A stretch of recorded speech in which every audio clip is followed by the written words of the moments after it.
Hello, thank you so much for being here. My name is Dr. Helen Hester. I'm Associate Professor of Media and Communication at the University of West London, and I'm going to be talking to you today on the topic of sight beyond sight, alienation, universalism, and situated solidarities. So, when I was invited to participate in this event, I was given a prompt. Xeno-hospitality, xeno-solidarity, and technologies of care as key strategies to design new ways of being together. This led me to revisit two of perhaps the most controversial elements of the Xenofeminist manifesto, namely the concepts of alienation and of the intersectional universal, and to think about them in the context of debates around situated knowledges. I want to begin my talk today by returning to perhaps the most famous approach to situated knowledge, Donna Haraway's Situated Knowledges, the Science Question in Feminism, and the Privilege of Partial Perspective. First developed in 1987, her argument stresses the influence of one's social location upon one's comprehension of the world, and argues that feminist approaches to knowledge must tread a path between relativism on the one side and totalization and single vision on the other. We must not seek a view from above, Haraway argues, but rather work toward the joining of partial views into a collective subject position. By weaving together multiple views from somewhere, this account suggests, one can obtain a more faithful account of reality. Haraway describes this process in terms that are particularly relevant to our current discussion, that is, as partial, locatable, critical knowledges, sustaining the possibility of webs of connection called solidarity in politics, and shared conversations in epistemology. Our perspective depends on our position then. Sight, as in vision and the capacity to envision, is tied to sight, as in our location and social emplacement. There is much to agree with in this account of thought.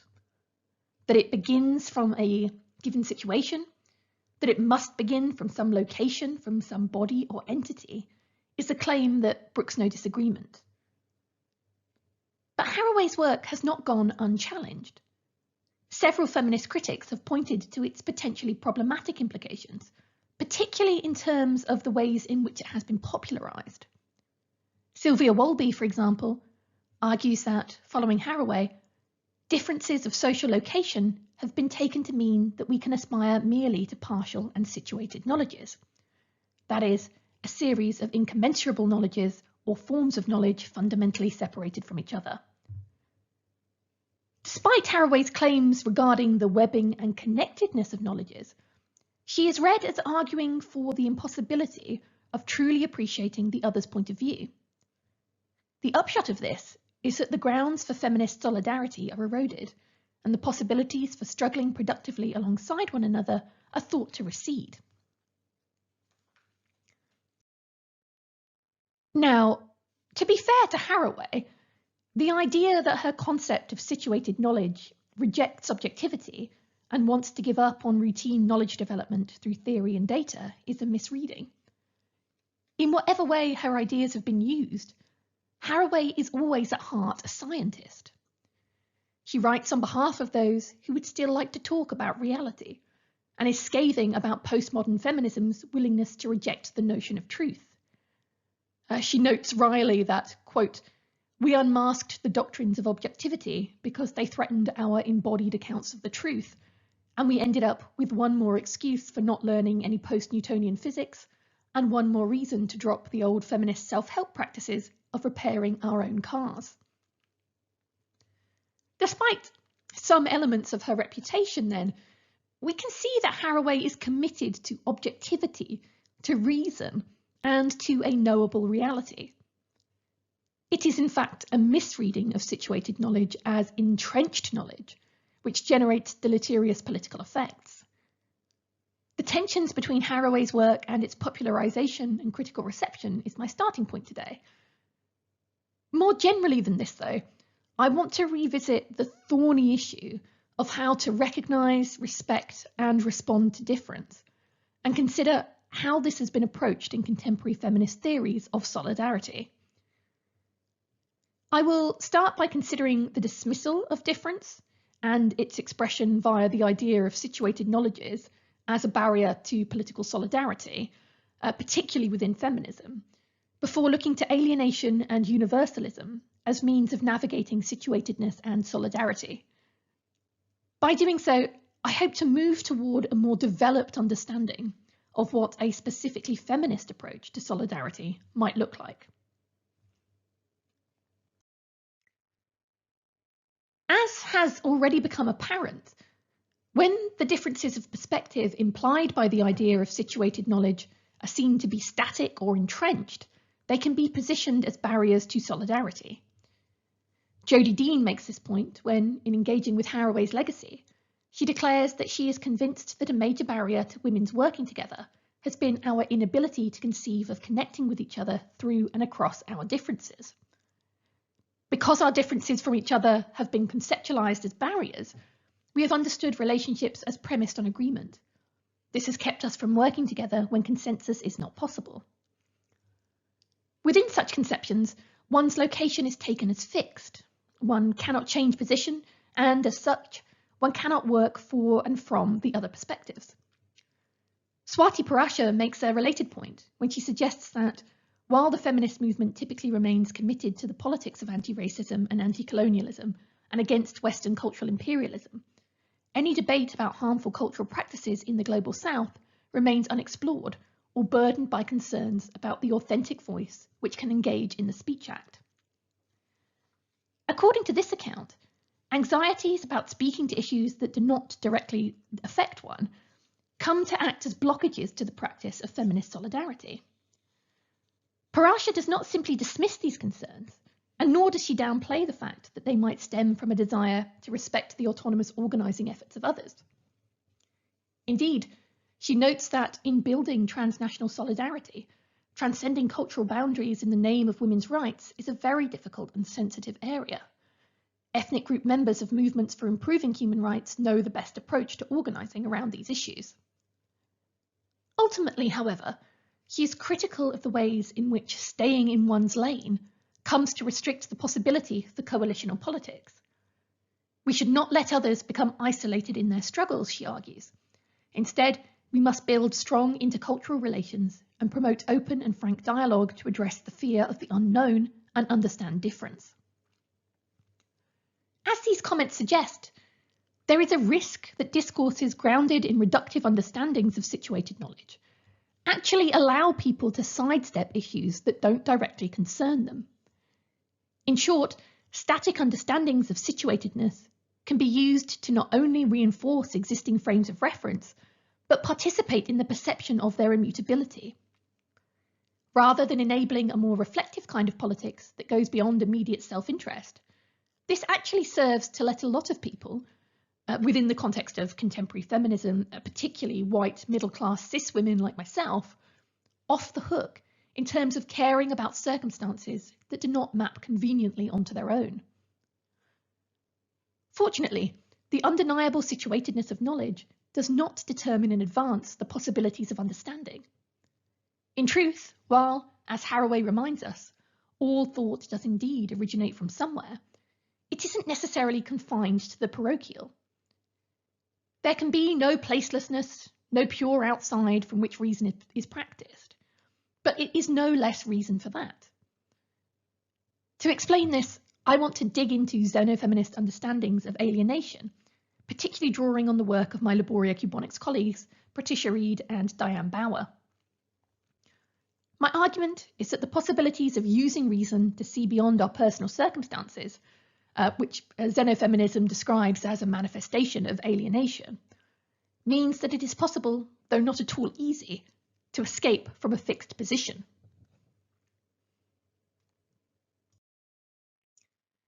According to Reed, although alienation is often taken as a ubiquitous descriptor of life in our technosphere, to avoid the meaninglessness of its seeming semantic self-evidence, we need to ask, what would a non-alienated condition look like? In her account, the consequence of a world without alienation would be to bind us to familiar cognitive schemata, since it refuses engagement with the strange, the foreign, and the unknown, fixing common sense to the given. Alienation and abstraction form a kinship in this regard, since both pertain to modes of separation and impersonalization. Bauer pursues a similar line of thinking when she argues that as soon as our species could reason beyond its biological needs, it could be positioned as alienated. Reason grants us some, albeit limited, critical distance from the vicissitudes of instinct and affect, which facilitates a certain capacity for self-reflection, indeed, which forms the basis for any potential self-sovereignty. As Martin Hugland puts it in his account of Marx's species being, we can discover the ideal conditions for other species by studying their natural way of life, but we cannot discover the best way for us to live simply by studying our present or past societies. We are the only animals among the species known to us who do not have a given place in nature. With Alex Williams and Nick Cernick, I would assert that it is only through harnessing our ability to understand ourselves and our world better, our social, technical, economic, psychological world, that we can come to rule ourselves. With this in mind, we can see that partial and contingent alienation from our biology demands to be considered as a productive force. We are alienated beings by virtue of the ability to reason. Productive alienation, stemming from an ability to think beyond local circumstances and raw sensory data, is crucial to any attempt to engage in reformative self-assessment. We must know ourselves to change ourselves. More than this, however, alienation can be seen as key to understanding the full implications of responsibility. So that's response-ability, a term I'm using in Haraway's sense of the capacity to respond, a sort of simultaneous obligation and facility to take action. Pete Wolfendale has remarked on the fact that left accelerationist projects, including Xenofeminism, share a common commitment not only to knowing ourselves and the world we live in, but to actively using this knowledge to cultivate our agency and engage with the world's problems. Such comments helpfully foreground the connections between reason and responsibility, alienation and agency, and point to one important basis for solidarity building. The issue of solidarity across difference is particularly important here, given that it is largely dependent upon alienation for its successful functioning. Indeed, alienation is a precondition of its very possibility. Without the exercise of self-transcending reason, there can be no taking up of another's struggle.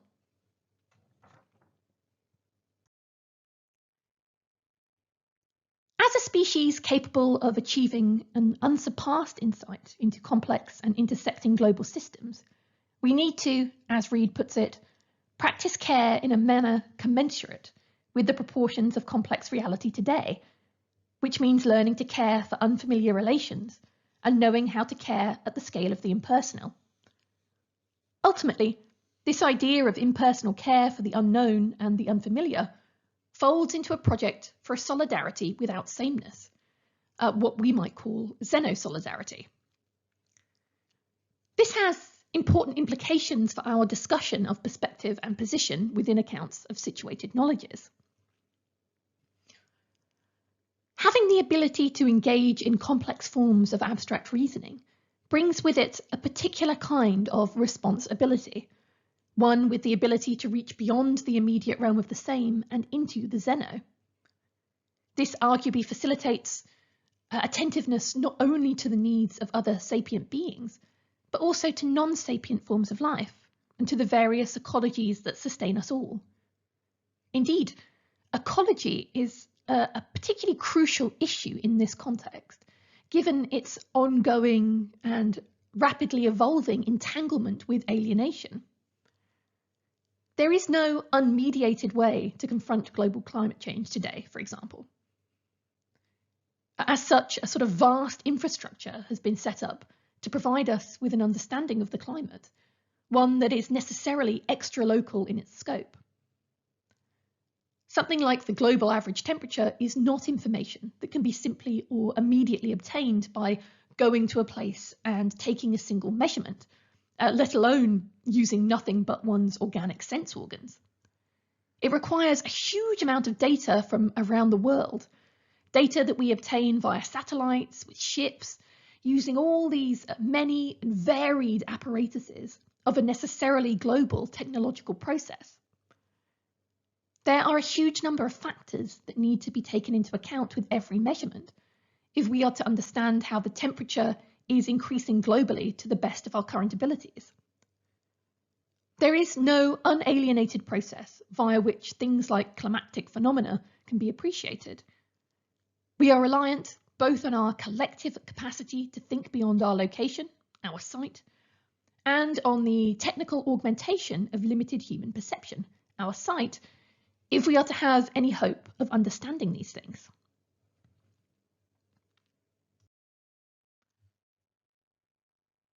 Interestingly, Haraway also develops her account of situated knowledge with reference to technologies that extend the human capacity to envision phenomena.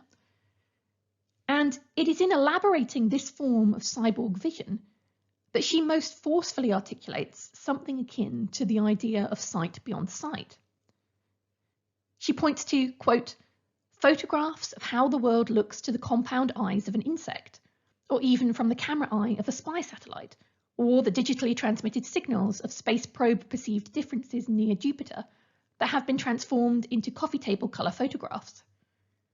The eyes made available in modern technological sciences shatter any idea of passive vision. These prosthetic devices show us that all eyes, including our own organic ones, are active perceptual systems building in translations and specific ways of seeing, that is, ways of life. There is no unmediated photograph or passive camera obscura in scientific accounts of bodies and machines. There are only highly specific visual possibilities, each with a wonderfully detailed, active, partial way of organising worlds. All these pictures of the world should not be allegories of infinite mobility and interchangeability, but of elaborate specificity and difference, and the loving care people might take to learn how to see faithfully from another's point of view, even when the other is our own machine. End quote. There are deep connections between this position and a xenofeminist account of solidarity, I think. Haraway insists that her approach is not about alienating distance, but I beg to differ. In the sense in which xenofeminism approaches the idea of alienation, as the mediated over the immediate, as our capacity to use abstract reasoning to access a world beyond the input of immediate embodied sense data, the representational devices she discusses precisely are technologies of alienation. They allow us to see otherwise, to encounter from our own position that which exceeds our immediate location. This is something they share with the globe-spanning tools of 21st century climate science.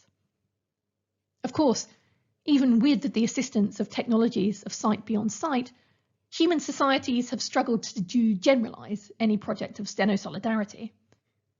Those with the greatest responsibility have failed to collectively absorb the knowledge that we as a species have been able to obtain with regards to impending climate crisis, and have remained locked in the pettiest and most parochial forms of self-interest. The knowledges of the powerful are all too often not only situated but obstinate. We can see then that alienation enables processes of care and solidarity beyond the local scale, including care for the in or non-human. Technologies extend our ability to do this, and arguably play an increasingly significant role in such processes. As I hope is becoming clear at this point, by understanding alienation as a necessary precondition for processes of careful solidarity building, I am arguing for both the possibility and the necessity of going beyond one's own standpoint, of using reason to think beyond one's personal experiences. One might describe this as an attempt to unsituate knowledge without unsituating the knower. to make the rather modest claim that there are empirically observable human and extra-human phenomena which constitute the real, which we may, through the exercise of necessarily and avowedly embodied reason, be progressively able to understand and appreciate. I am, furthermore, suggesting that the process of clearing critical space for neglected perspectives and alternative knowledges cannot take place without the operations of a self-transcending reason capable of recognizing that which lies beyond the immediate confines of specific situated consciousnesses. Without alienation, there is no solidarity.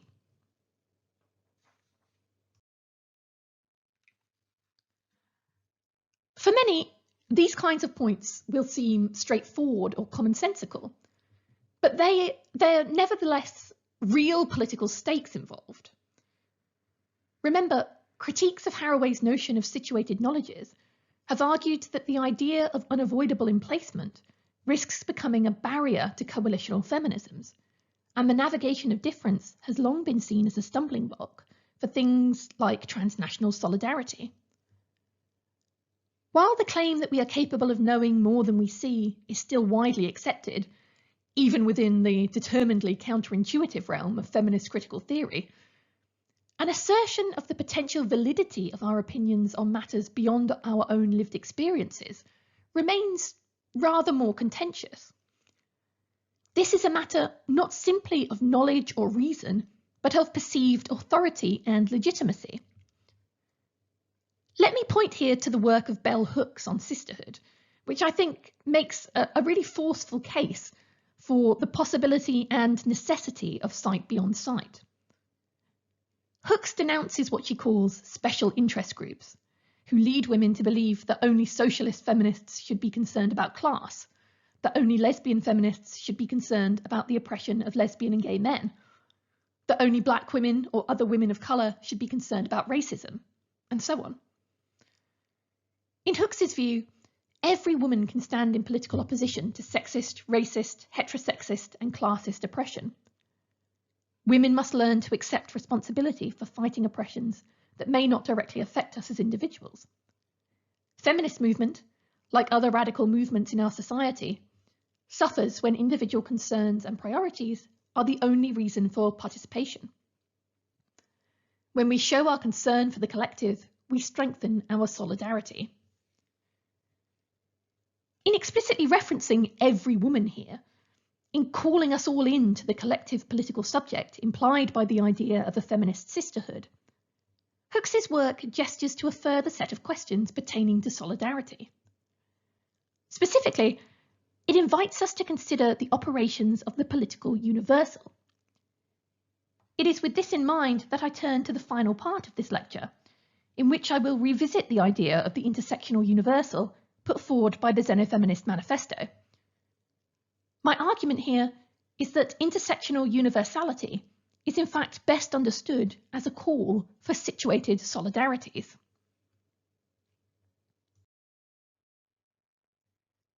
The manifesto's treatment of the universal has received a fair bit of pushback from some quarters.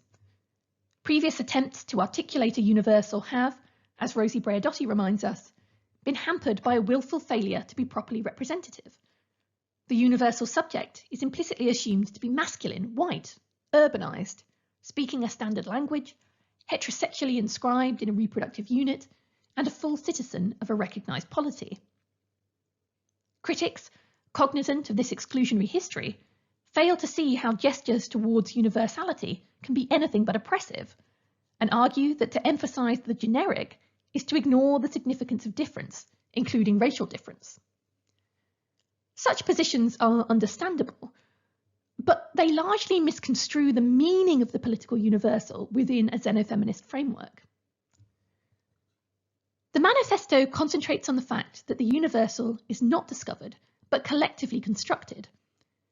It is not a universal that can be imposed from above, we write, but built from the bottom up, or better, laterally, opening new lines of transit across an uneven landscape. This lateral construction happens via the process of deciding who the us in all of us should refer to. Jodie Dean, in her writing on solidarity, refers to this process as the discursive constitution of a coalitional we. This we changes over time, varying with and responding to ever-changing needs and circumstances. The xenofeminist challenge is thus not simply to reject universality, but to contest and to re-engineer the universal. What such a political universal demands is collaboration without amalgamation, coalition without subsumption. The construction of a we provisional and capacious enough to hold all who need to be held. From this perspective, it makes sense to say that universality and solidarity are intertwined. In the manifesto, we insist that, in order to have any political utility, a non-absolute, generic universality must guard against the facile tendency of conflation with bloated, unmarked particulars, namely Eurocentric universalism, whereby the male is mistaken for the sexless, the white for the raceless, the cis for the real, and so on. Our contention is that such a profound reworking of the universal is necessary for any project seeking to strip identity markers of their ability to act as vectors of discrimination, and also for the construction of a mass counter-hegemonic political project on a scale commensurate with anti-capitalist ideas. After all, as Nora Sternfeld argues, every particularism that aims for hegemony has to make use of this universalistic horizon for its struggles.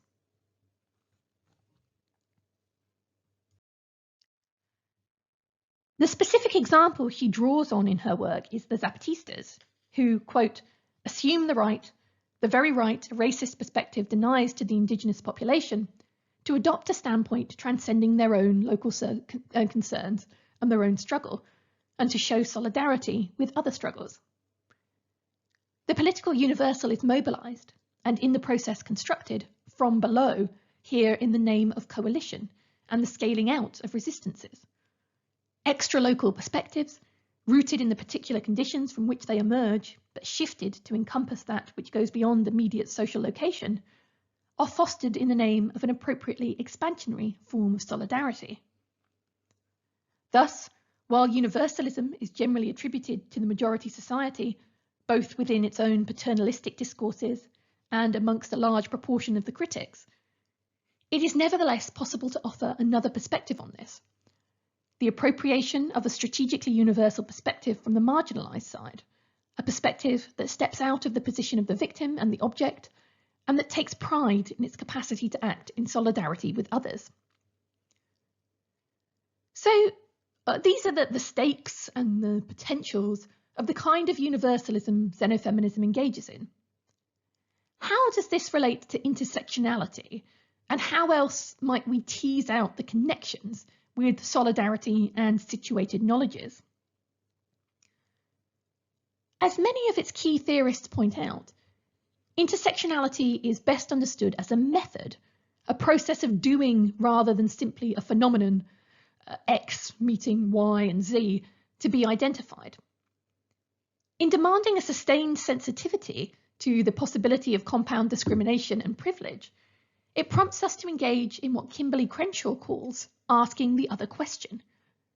That is, the turning of the objects of one's inquiry around in one's mind so as to see, or at least try to see, those dimensions which might otherwise remain obscured.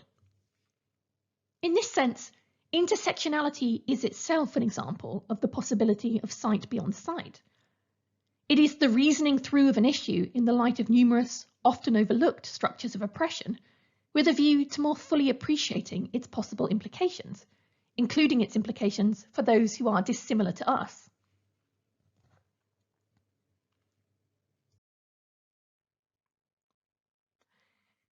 It is with this understanding in mind that Laboria Cubonics declares the universal must be grasped as intersectional. Intersectionality is not the morcellation of collectives into a static fuzz of cross-referenced identities, but a political orientation that slices through every particular, refusing the crass pigeonholing of bodies. Intersectionality, in the form of this process of asking the other question, is not a matter of erecting inescapable identity silos or of separating entrenched micro-identities with politico-philosophical firewalls. It is not about insisting on the entrenchment of situated knowledges. Rather, as a careful process of perception, it serves as the underpinnings for the establishment of a more genuinely collective political subject and a less parochial universal. To the extent that it can be considered a knowledge politics, intersectionality centres the interests and perspectives of those subject to compound discrimination, Black women, for example, not because these perspectives are somehow less situated and partial, but rather because they are both more widely neglected and more readily recognised as culturally locatable. As Haraway puts it, there is no immediate vision from the standpoints of the subjugated. These standpoints are not innocent positions and should not be fetishised, romanticised, or considered exempt from scrutiny. On the contrary, such positions are preferred because, in principle, they are least likely to allow denial of the critical and interpretive core of all knowledge. That is to say, they resist the God trick of unlocatable knowledge claims. Foregrounding such standpoints remains crucial, both because they destabilise the hegemony of seemingly unmarked positions, but also as a corrective to the overrepresentation of these unmarked positions within what counts as knowledge. As Chandra Talpade Mohanty remarks, if we pay attention to and think from the space of some of the most disenfranchised communities of women in the world, we are most likely to envision a just and democratic society capable of treating all its citizens fairly. Conversely, if we begin our analysis from and limit it to the space of privileged communities, our visions of justice are more likely to be exclusionary because privilege nurtures blindness to those without the same privileges. In adding the qualifier intersectional to the concept universal, Xenofeminism seeks to stress that the idea of universality being proffered is precisely not one that seeks to obliterate difference, by framing it as a barrier to class unity, for example, or by denying its impact in terms of people's experiences, perspectives, and suffering. Rather, it should be seen as a helpful tool for building a collective we around which people can rally, a we which is, within the terms of our struggle, maximally inclusive. As Veronica Gago notes, by practicing solidarity, that is, by interweaving a multiplicity of particular conflicts, we come to see what constitutes the universal is transformed. Mass politics is redefined based on practices and struggles that have historically been defined as minoritarian. The opposition between the minoritarian and the majoritarian is thus displaced. The minoritarian take up the mass scale as a vector of radicalization within a composition that does not stop expanding. Meaningful political coalition is tied to the necessity of reasoning from and beyond one standpoint, to attempts to see together without claiming to be another, and to the process and possibility of assembling a collective political subject, which is to say, the intersectional universal can be understood as a kind of practice of situated solidarity. Conversely, of course, situated solidarities, in which we take on the responsibility of thinking both from and beyond our specific social locations and bounded phenomenological conditions to ask the other questions, are reliant upon the intersectional universal. We've covered a huge amount of ground in this talk, but we still have not gone far enough. I think it's important to conclude with an acknowledgement of the limits of the framework being discussed here. First of all, developing an account of solidarity is only capable of performing certain kinds of work. As Dean remarks, reflective solidarity is not a panacea for the problems facing feminists and others who try to resist oppression. It is a conception of the kind of connections we need to develop, the process through which we need to work, in order to build coalitions that can effect the changes necessary to alleviate the inequalities and sufferings burdening some people's lives. Maria Lugones also points to the conceptualization of solidarity as a starting point rather than an achievement in itself, one that opens the way for informed affiliation on the basis of shared social desires and identifications, affiliations that have to be forged.